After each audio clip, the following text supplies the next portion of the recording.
Hello everybody, I am Mike at Filmboy24, and I think you know what's coming up next.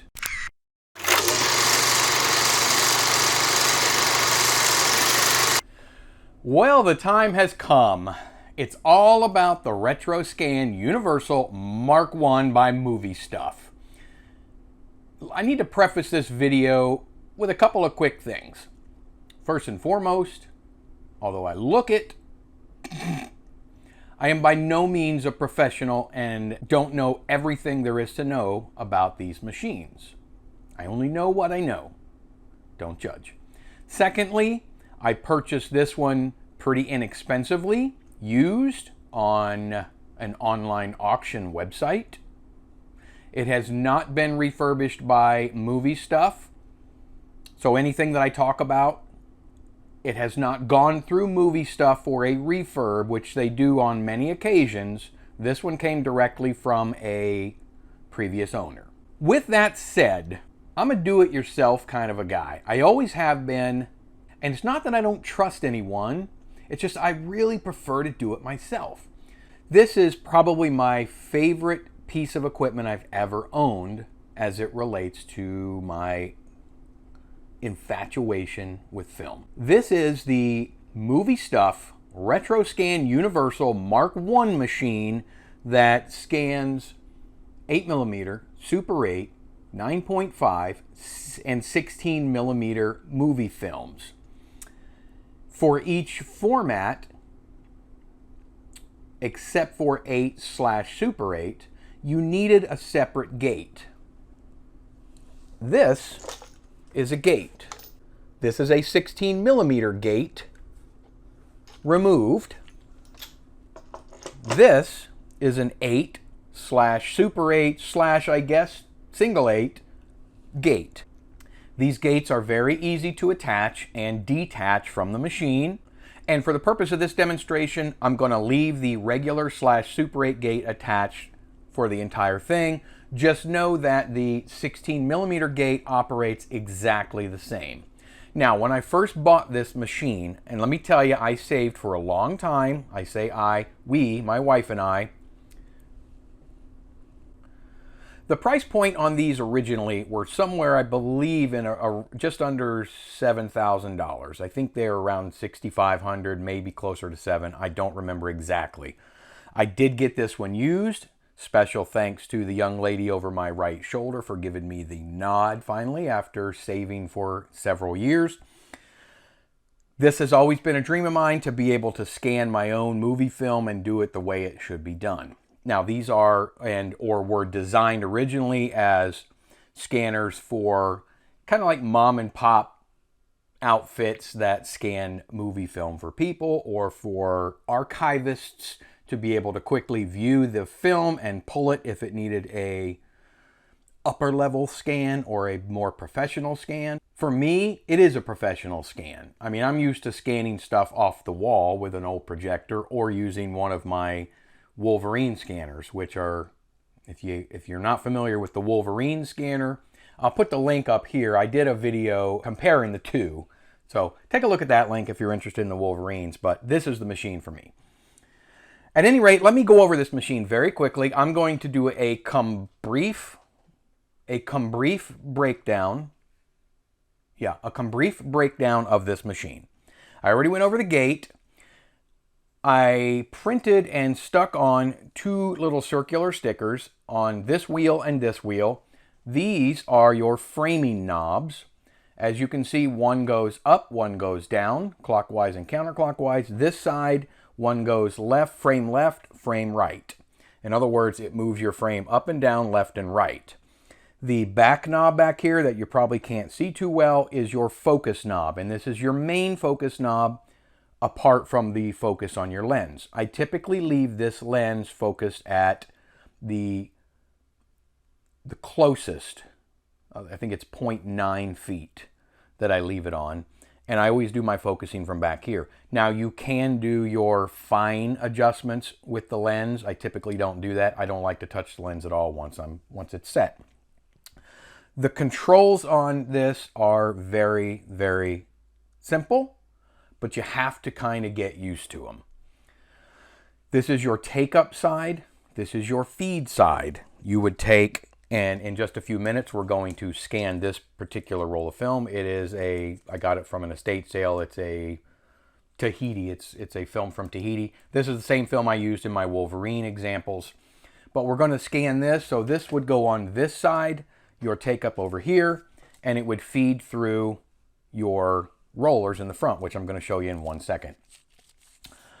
The controls. Now I'm going to stand up and come around, or maybe not come around, but lean in. You have your forward and rewind, and in the center is off. You have your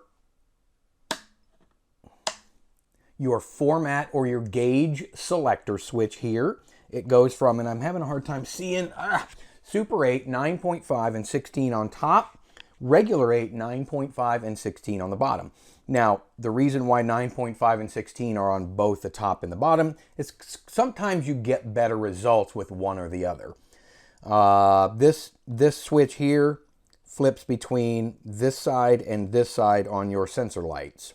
I typically keep it up top for my Super 8 and my 16. This is your sensor dial. This controls these sensors up here. These are tiny little lights that tell the sensor when to take a photograph. In other words, as your film is fed through these rollers and in between these sensor lights, when the blue light is passed through a perforation, it sends a signal to the camera to take a picture. So it's based on the perforations. They're okay on clear perfs, really, really good on dark perfs. The last dial is your exposure. Now, I don't mess with this dial at all usually, because most of the time I leave everything on auto exposure in the software. In which case, I've noticed this dial doesn't really do anything. If you have it on manual exposure, then this turns it seems to turn the brightness up and down on your light. The light, extremely bright. Now, I didn't bring it over here, but I have just a little piece of cardboard that I set in front because it will blind you. So be cautious of that light. And he even puts a warning sticker on here that the light is very bright. And I promise you it is. Now to the camera. When I bought the unit, it had the original 1080 camera on top, and I didn't bring it over here, but it's very similar to this. And it worked fantastic. And for most purposes, 1080 is fine. I wanted the 2K. I wanted to try to get the most I could get out of these machines. So I ordered the 2K upgrade kit from MovieStuff. And it took a little while to get here, but when it did, I'm so happy because it's night and day different.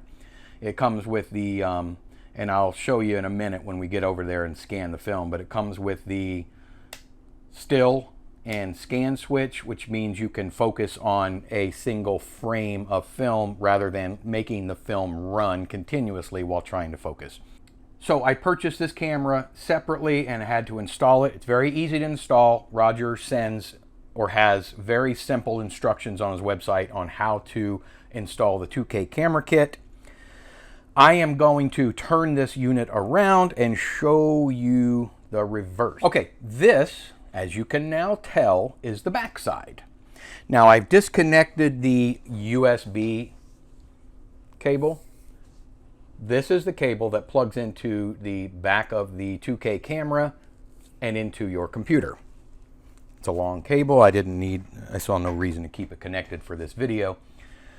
You can see the focus knob much better from the rear. Now I'm going to get up and come around. Okay, from the back you can see all of the connections. Your gate connection. Every time you install a new gate, you have to reattach right here. Simply pull it out and reattach. You always have to make sure that's attached. I've done it a few times and wondered why it wasn't scanning. Well, I forgot to plug the gate back in. This is your take-up motor side. Always has to be attached. These two connections are for your camera. This you can actually switch between scanning fast, which is in the 15 frames per second range, to slow, which I believe is in the 10 frames per second range. And if I'm wrong about that, well, then I'm wrong. But I believe it's roughly 15 and 10. I typically keep it on fast. This switch over here, you can switch between movie and slide. Roger used to make slide gates for quick scanning of actual slides. He doesn't do that anymore. So it's always left in movie. Now, if you flip this down to slide, and you were to turn the machine on, the motors will not turn, because in slide mode, there was never a need for those motors to turn. So you leave it in movie. The last attachment here is for your feed motor. That is the rear of the machine. Now, I did a fair amount of research on these machines before I decided to buy one. And I actually did come across a couple of reviews or a couple of people that didn't like them, and I'm not sure why. You have to learn how to use these machines. It's like, you know, if you've never ridden a motorcycle before, you gotta learn how to ride it. And you can't just jump on and go. It just doesn't work that way. You have to figure out these machines. You don't just attach a reel, thread it on, and walk away and go drink some coffee, because you're going to come back to a mess.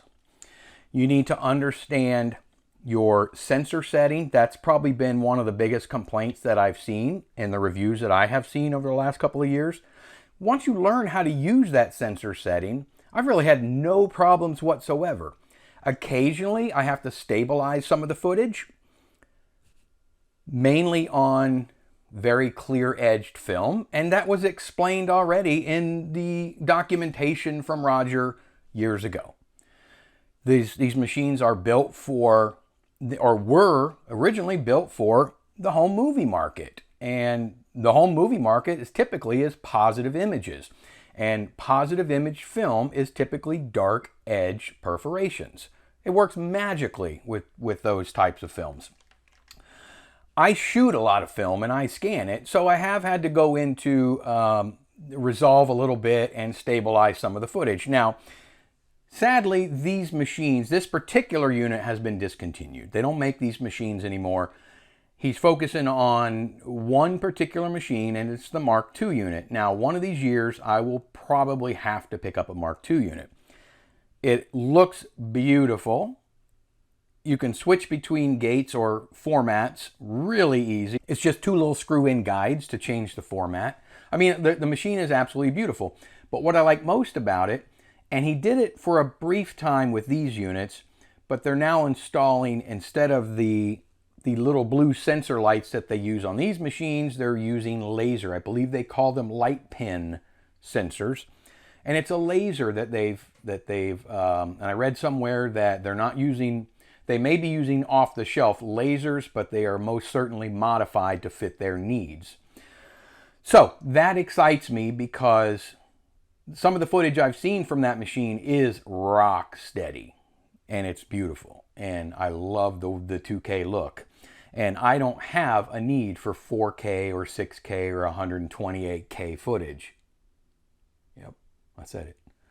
I have a need for 2K because I shoot small gauge film, and that's all I want to shoot. So I know this video is running a tad long, but let's take this machine out of the way, and I want to show you very quickly the computer that I use to be able to capture at 2K. Oh, here we go. And the scanner's gone and computer's here. Before we go over and do a very quick scan of that Super 8 film, I just want to show you briefly what I use to capture at 2K. Now, I was a little skeptical because I didn't know. It's hard to understand. I'm not a computer savvy kind of a guy, and you know, core processor I, 7 processor G, 7, whatever. Doesn't work for me. So I got what I thought would work, and I got lucky. These results may not work for you. They may not. Don't hold me liable if you get all of this and it doesn't work for you, but it does work for me. First and foremost, I bought, and I had to write it down because I bought an hellbent. I bought an HP Pavilion X360 convertible computer.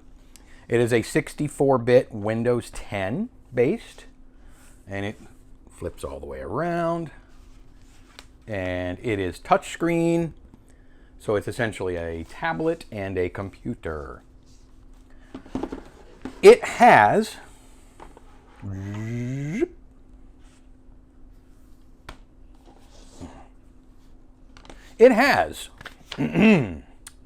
Intel i7-8550U CPU, 1.8 gigahertz. Yeah. Now that's where it gets a little wacky, because on the website, I think it says something, on MovieStuff's website, it says something about 3.4 gigahertz or better. This is a 1.8 gigahertz, 4-core, 8 logical core processors. Don't know what that means, but it works for me. I upgraded the RAM to its maximum of 32 gigabytes. And I use, that's got the little USB-C on one end, actually on both ends. I use this little SanDisk Extreme Pro Portable. It's an extremely fast little SSD drive. This is only 500 gigabytes, but I don't store anything on here. I simply use this to capture everything. Capturing is where it's critical. You see, MovieStuff doesn't recommend that you capture to anything external. And I know why, because external is inherently slower than anything that's internal in your computer. Again, I don't know if I just got lucky or if technology has caught up with their original post, but this, for me, has worked wonderfully. Now, with that said, there have been a couple of occasions where I've had a few dropped frames. And I think I know why, because this is 500 gigabytes, and I didn't empty it or process that scanned footage for quite some time, and it was filling up, and it was towards the end of its capacity. So I don't know if once it gets, more full or fuller, that it starts to act a little wonky. But overall, I've had really good luck with this setup. It's very simple, it's very mobile, and you'll see in about 10 seconds when I take this computer over to my scan area and scan that film. All right, well, we have the Super 8/regular 8 gate fixed. We have the proper take-up reel on this side, and we have the film strip that I just told you about that we were going to use. This is your reverse thread, so righty is loosey on this side, and you want to make sure you remember that, of course. Your perforations go towards the back of the machine, like I explained earlier.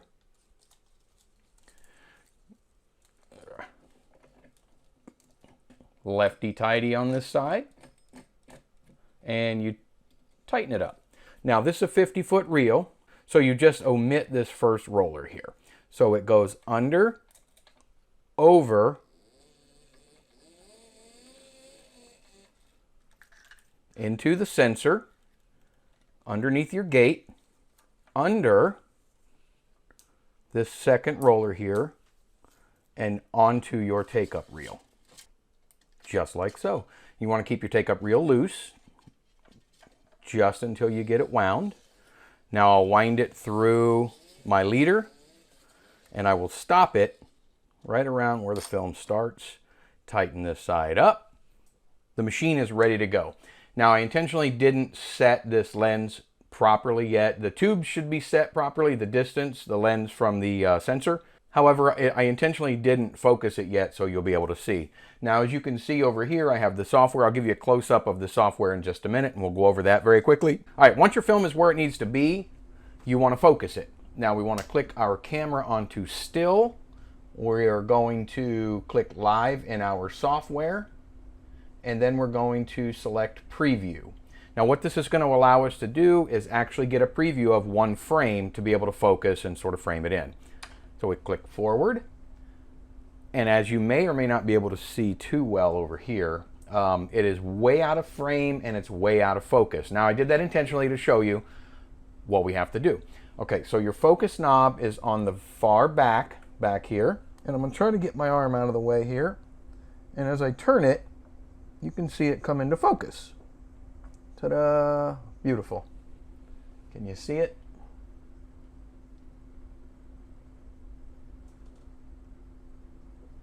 That is a pretty good focus. Now, with your framing dials, your up and down, like I talked about earlier, and your left and right, you want to loosen them a little bit.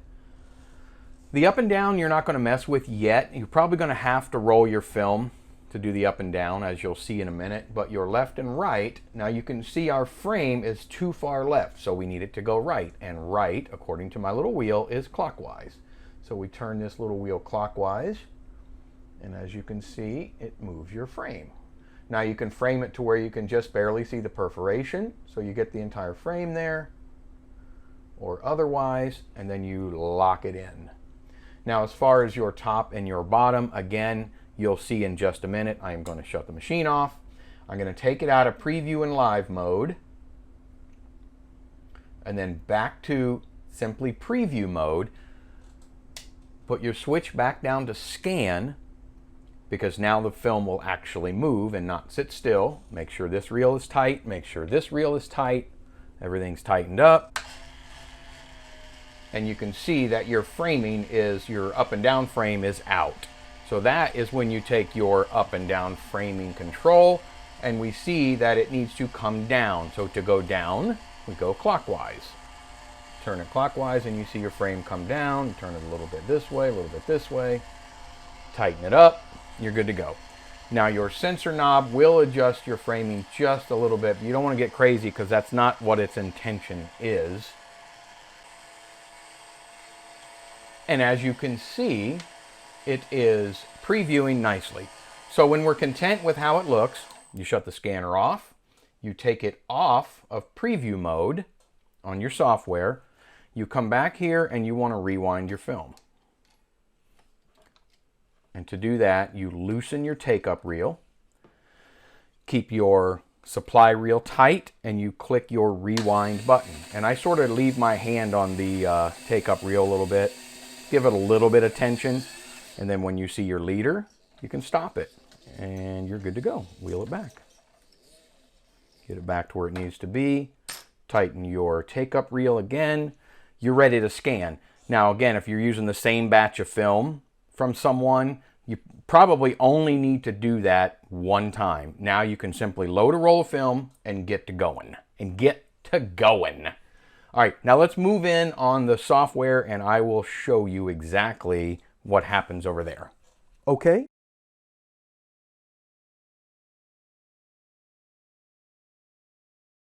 Okay, here's our software. It is a very simple setup. What you want to do first is create an album. Now you can use an already created album or you can make a new one. And for this one, we are going to make a new one and simply call it Test.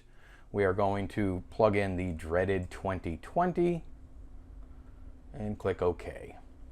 Now you can see here our new folder. We can tap that or double click it. Now we are within the test folder, and that's where our finished scan is going to save. Now we can get out of that folder simply by clicking the X down at the bottom. What you want to do is you want to right click on your folder. That gives you the information, our export drive for that folder. If you want to get rid of the album, you click delete album clearly. Click OK. Go over here. Before we scan, I always like to click on the settings wheel up here and make sure that I'm capturing to the drive that I want to capture to. Now I want to capture to my little SSD, my little Extreme Pro Portable. So I need to make sure I can remember it is drive letter E. My capture films are going to drive letter E. I want auto exposure for this. I want to capture it uncompressed, and I am using the universal 2K camera, and I want the resolution high as it can go. So for this, I will be scanning at 2K in 4:3 or 2048 by 1536. As far as my output later, I will be outputting at AVI uncompressed, which is a little bit faster, well, considerably faster than QuickTime MOV uncompressed. So we get out of this, we double click our folder again. MovieStuff recommends, as a general rule, to leave your shadows at -20, and your auto exposure is actually somewhere near the L in level, if I remember correctly. You then want to triple check, make sure you are on Super 8 if that's the format you are scanning, and you can see you have a ton of different options here. So you want to make sure you're on Super 8. I am scanning positive film. Oftentimes I scan negative, black and white. This time I am not. So you keep it on positive. You can adjust the overall color levels. I don't usually mess with that a whole lot during scan. It's so much easier to do during post-production.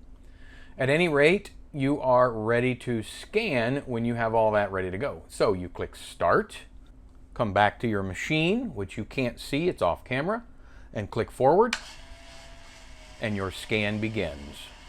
Now, this counts the number of frames scanned, how many feet have been scanned, and if you drop any frames whatsoever. It is extremely rare that I drop frames. However, it has happened on a couple of occasions, likely because this little guy, on occasion, has an issue keeping up.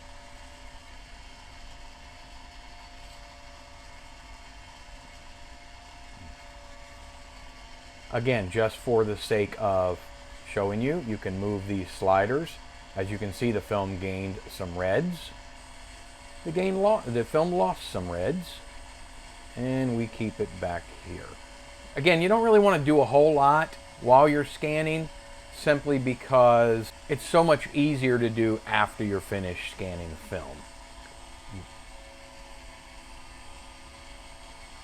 So I'm going to let this finish scanning, and I will be right back to you. All right, as you can see, we are just about at 50 feet. And you want to hit stop. You want to turn the machine off. Once you hit stop, you will get a pop-up window. It will allow you to title the clip. The date will be there, what reel number, and you can add a description. You can also move this little slider up here to get a thumbnail just for your quick reference of what this particular clip is. We'll do some nice water there. Okay, and you click OK. Now this film has been scanned, and then we can go back over to the machine and rewind the film. Okay, to rewind, you will unscrew the take-up reel a little bit. Get some of the film out, stretch it across, and reinsert it back into its original reel. Can be a little tricky without taking it off. All right, once you got that on there, tighten it up a bit. Now you always want to make sure this stays loose. If this should tighten up on its own, you can be in big trouble, you'll burn out a motor. Keep this side loose, this side tight, pop rewind. I will a lot of times keep my fingers loosely on this reel to keep a little bit of tension, to keep this one in order here, to keep them in line, keep them tightened up. You don't want to put too much tension over here because it puts a lot of strain on those motors. See the leader, the middle position for off, and you're done. You want to unscrew. Remember to unscrew. You go to the right on this one, and you're done. Okay, the film has been rewound, and we are back to our software. Now, this film has been scanned. However, it's not ready to view outside of this software just yet. You can mark the speed. We're going to mark the speed at 18 frames per second. Mark speed. Okay. If you had more than one clip here and you were marking the speed at 18 frames per second, like let me give you an example here. Let's say I want to mark it at 24. Let's say there's 5 clips here. You click mark speed. Instead of film marked at 24 frames per second, I believe it says that still, but it asks you also, do you want to mark all of the films in that folder at 24 frames per second? I usually click no because I do different films. So we'll put it back to 18 frames because I believe that's what this was shot at. You can preview it or just view your film within the software only because it is a proprietary format right now. It has to be exported before you can bring it into your own personal editing software. And I'll show you how that's done. Okay, so when you're done viewing, looks good. 18 frames per second is correct. So we'll stop it. So we go to export, and you can see I have a few other films in there. So we find the correct folder. Scroll down, there's our test. You want to select it, and you also want to make sure it's checked. And here at this point, you can make any of the changes that you want. If you want to export it at something different than 2K, 4.3, which as I showed you earlier is what is in our settings, you can change that here. I'm going to leave it. You can export it with the black bars at a letterbox, and if you select it, it'll show you here what it's going to look like. I'm not going to do that. I'm going to leave it. I like it at 4.3. I have my 18 frames per second. If you want to export it at different, you can do that here. Click export. All my settings are correct. Click export now, and it will export. And this is real time. You know the specs of my computer, and you can kind of see the speed at which it is exporting. And we will be right back. All right, our export is just about complete, and it only took a couple of minutes. When it's finished, you will see a done button instead of a cancel, sort of an abbreviated cancel button. And there's our done button. We go up and hit done, and our export is finished. Now your film is in a format wherein you can edit it. So we're back in the SSD drive. It would be in your Retroscan exports folder. You double click test, and there is our finished export.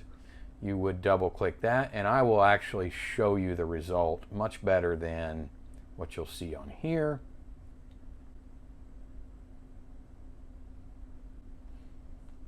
So let's close that out. I will re-render that. I'll probably do a little bit of touch up, but you can see exactly.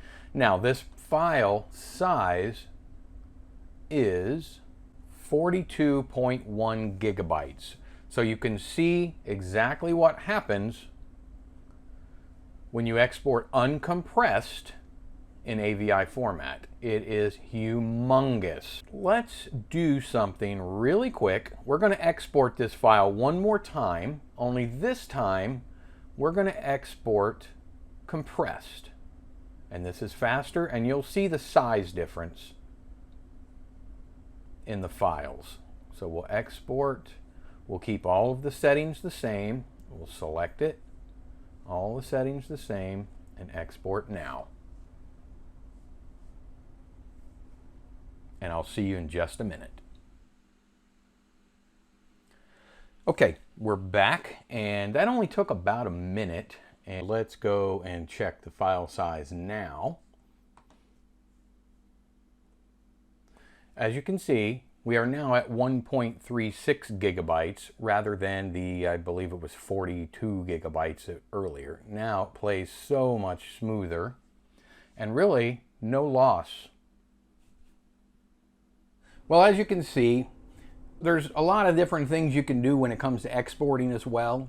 You could see the file size difference when you export uncompressed AVI versus compressed AVI. And that's what I typically use, is compressed AVI. Here is the result of this little Tahiti scan on my Retroscan.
Folks, that's why I love this machine. It's pretty fail-safe.